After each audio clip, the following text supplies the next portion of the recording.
Hey everyone, welcome to the A New Populist. I'm Dave Brown. If you are new to the channel, please like and subscribe. Well, it's another day and we have another thing from our federal government that is shocking, that is disturbing. And I keep thinking at some point we would run out of things to sort of freak out about and go, what the hell is going on? But that day has not come, and now we have this new Ministry of Disinformation. And the funny thing is, I keep thinking that somebody on the left would wake up and go, wait a second, we've gone way too far. Conservatives have a point. Perhaps we're getting a little creepy with our authoritarianism. Yet, you don't see that. They march right along, and they don't miss a beat, and they not only cover for it, but they actually support this kind of stuff. So it blows my mind. I'm waiting for some of them to wake up, but I don't think they will. All we can do is expose it and talk about it. And maybe somewhere down the line, they will go, okay, things have gone too far. Now, this new department of the Ministry of Disinformation will be run by a lady named Nina Jankowicz. And she's on Twitter, and she's very happy. She posted her headshot, and she's really excited to run this new department. And just a little background on her. Her entire thing is disinformation. She has written books, several articles talking about disinformation, and her big thing is Russian disinformation. And this goes back to 2016. She's passed articles in the New York Times, the Washington Post. That is her big thing, fighting Russian disinformation. Of course, she is a critic of Donald Trump. She is a big supporter of Ukraine, and she was worried that Trump was undermining Ukraine policy when he momentarily withheld some of the funding. Now, it's funny because when she says this, and this is back in, I think, 2018, he is the executive branch. The Secretary of State works for him. He sets policy, yet she says that he was undermining Ukraine policy as if his job as president was not to have any influence on that there was some sort of preset policy that he was supposed to go along with. So it's funny how people who are part of this establishment view things, because they sort of betray their how they don't really view our Constitution as how it assigns powers the way we do. The bureaucracy to them is what sets policy, not the President of the United States. Now, again, she's written a lot of articles that are really scary when you go through them as far as what she finds to be disinformation, how she wants to combat it. But there's one article in particular that I think really highlights just how scary these people are, because it demonstrates what they want to do here and how they view the American public. Now, this article was in the New York Times, and this was written back in September of 2017. And the title of this article is "The Only Way to Defend Against Russia's Information War." Again, everything is about Russia. And it really makes you wonder if we knew that this war was coming, because in war, you can pretty much do anything you want. That's historically been when governments have become very authoritarian.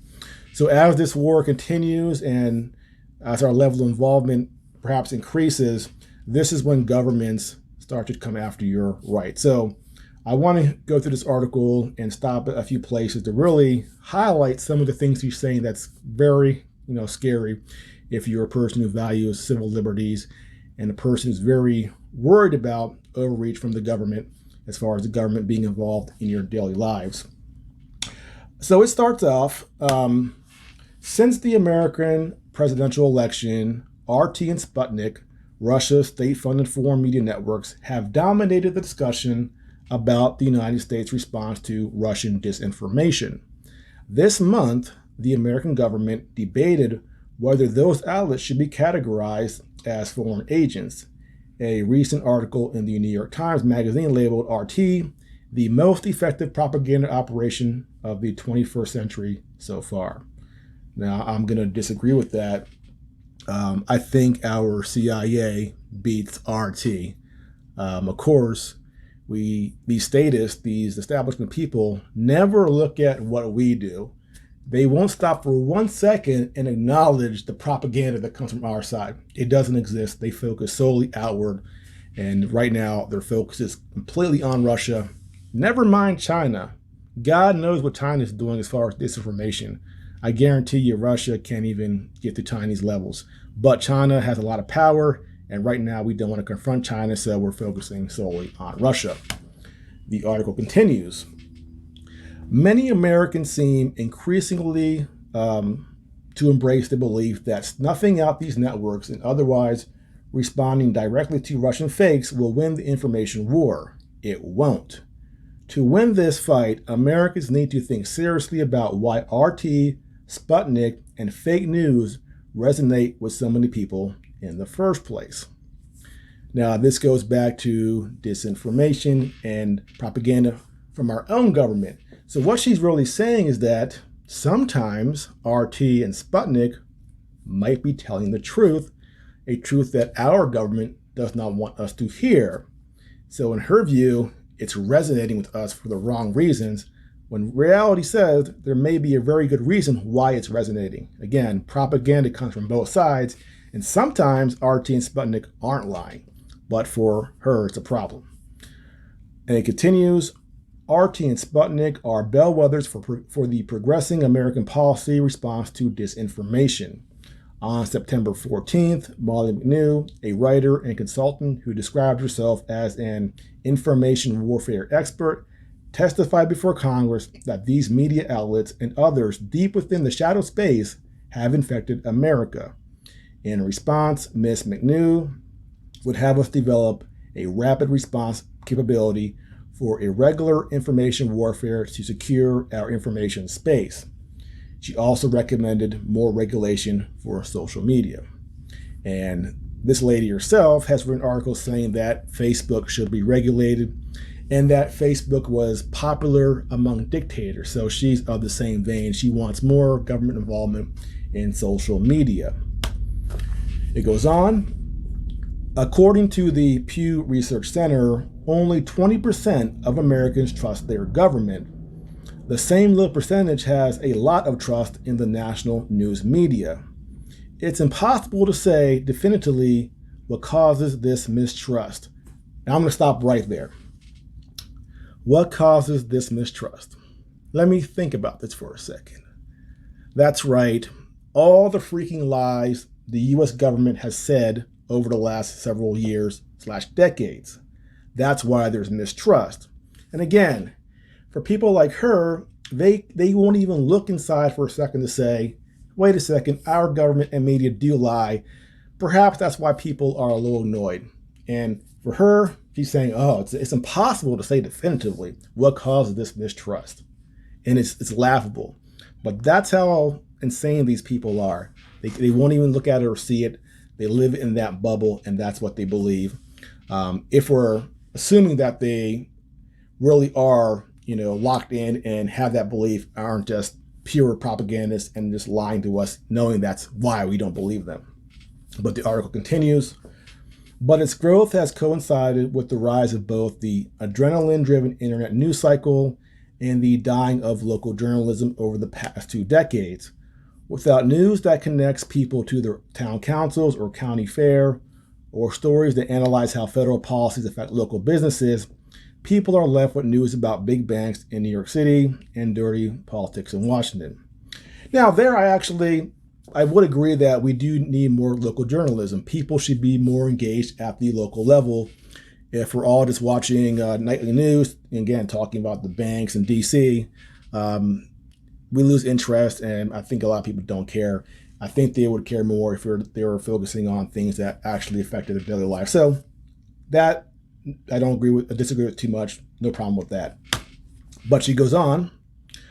Readers compare this coverage with their dwindling bank balances and crumbling infrastructure and feel disconnected and disenfranchised and latch onto anything that speaks to them. That might be President Trump's tweets, or dubious news from an extreme right or left-wing site might ring true, or they might turn to Russian disinformation, which exploits this trust gap. Again, everything comes back to Russian disinformation. It is the thing that they can blame.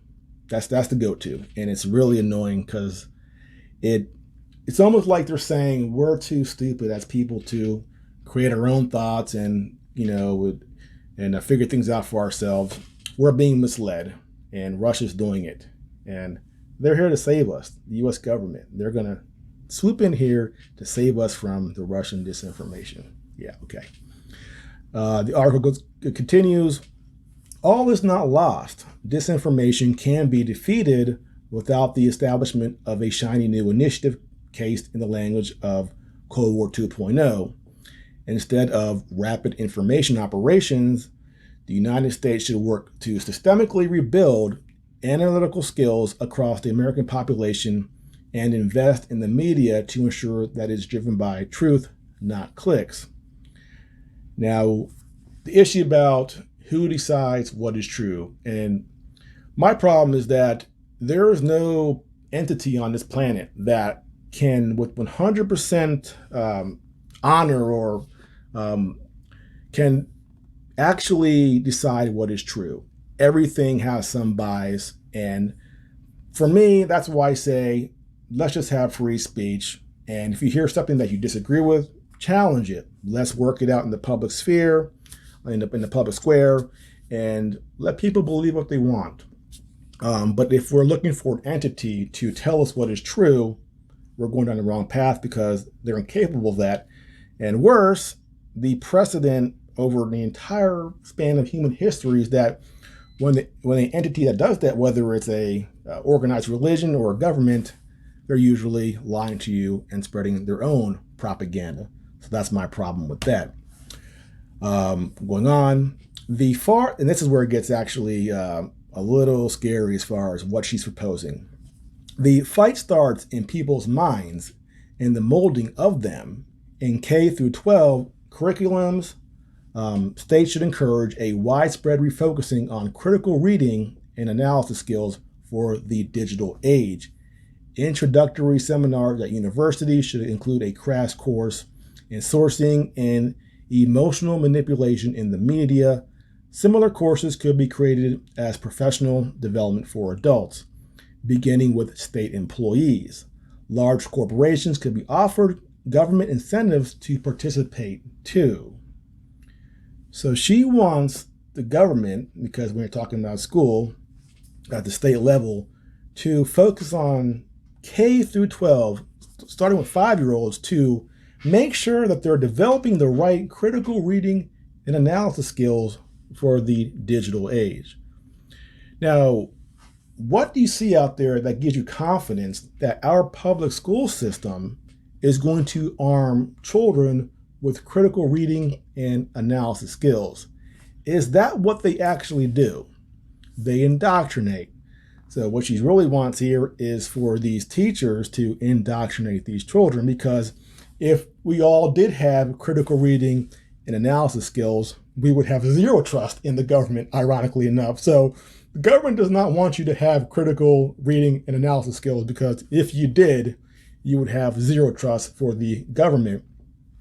And then she goes on here to talk about the government giving incentives to corporations to participate. So now the government's going to give these tax breaks and these incentives for companies to fight disinformation by training their employees to be able to recognize this disinformation. Do you think that's a good thing for our government to do? Again, that's where it starts to get a little scary, that now the government's going to help retrain society. And in the history of humanity, that's never really worked out too well. It's usually they want to indoctrinate, and they want a bunch of people who are going to follow what they say, not think for themselves. So the entire premise here that the government wants you to be a better thinker, I just blows my mind that anybody could say that with a straight face. But then she points to examples where it worked. And she says, training like this has a proven track record. In Ukraine, IREX, a non-governmental organization, trained 15,000 people in critical thinking, source evaluation, and emotional manipulation. As a result, IREX measured a 29% increase in participants who double-check the news they consume. Another neighbor of Russia, Finland, has been resistant to Russian influence in part because of its media education program, which begins in childhood. So she picks the most corrupt country on earth to show how their training program made them less susceptible to emotional manipulation. And they're better able to pick out the Russian disinformation. And how do they measure that? Who the hell knows? They can measure any way they want. We're just hearing what they're saying is how they measured a 29% increase. What the hell does that mean? How did they go through there to make that determination? Again, do you trust them? I sure as hell don't. So they can rig that to give them the results that they want. And again, training people to critically think. Again, it never happens. And if you believe that, you're just nuts. Going on, the American government should also work to level the information playing field, increasing its investment in public broadcasters and demanding a hefty financial commitment from companies like Facebook and Twitter, the unwitting agents of Russia's information war, to support the proliferation of local, citizen-focused journalism. If social networks are unwilling to be the arbiters of truth, despite 45% of American adults getting news from Facebook, they should at the very least, provide grants to reporters who cover the local issues that most immediately affect people's lives and donate advertising to small outlets that cannot compete with national media giants. So she wants the government to come in here and force Facebook and Twitter to fund these other operations because if they won't be this again, these unwilling arbiters of truth, that's actually describing these social networks, they should provide the grants and sort of fund the opposition at the local level. It's funny, again, the unwitting agents of Russia's information war. God almighty, just the amount of Russia stuff is insane. And I always point this out. The Russian economy is smaller than the economy of Texas. It's like $1.9 billion a year. Ours is over $20 billion. And we act like Russia has this great power to come in here and mislead millions of Americans and lead them off a cliff. What they don't want to accept is that a lot of people just don't trust our government, and it has nothing to do with Russia. And continuing on to finish this article, finally, under no circumstances should the United States attempt to restrict freedom of the media. The United States might label RT or Sputnik a foreign agent, but it should never ban them. It also need not reinvent the wheel by creating an American version of RT. These would be grave mistakes that would erode America's position as a beacon of free speech. They will contribute to the crisis of trust that makes Russian disinformation successful in the first place. Russia has very definitely exploited America's weaknesses, but these are weaknesses of our own making. Until policymakers start putting people at the heart of their fight against disinformation, they will continue to be easy targets for Russian lies. So here she's saying that she's not against free speech. But then, she had a tweet recently where she said, and this was just, I think, a week ago, she tweeted out, "Last week I told at NPR Michael, I shudder to think about if free speech absolutists were taking over more platforms, what that would look like for marginalized communities, which are already shouldering disproportionate amount of this abuse." So this is how she's getting around this thing about free speech. She's for free speech, but not for free speech absolutists. So there's a little gray area there. There's free speech, and then there's these extreme free speech. So I'm for free speech, not just this much free speech. Again, that's all bullshit. She's not for free speech. She's for what she thinks or what her definition of free speech is, not mine or yours. And again, she's pointing out she's against these free speech absolutists. Don't trust her at all. Well, that's pretty much it. She is a scary figure if she's going to head this department. And she has all these writings, and I'll link to them, showing what she thinks. And if you can read through them and not come to your own conclusion that she is an absolute maniac that should have no power within our U.S. government, I don't know what to tell you. It should be frightening for anybody who reads it. And if you're not frightened, then you too are probably some sort of authoritarian neoliberal maniac. So good luck to you. That's it for now. Again, if you are new to the channel, please like and subscribe. I'll see you next time.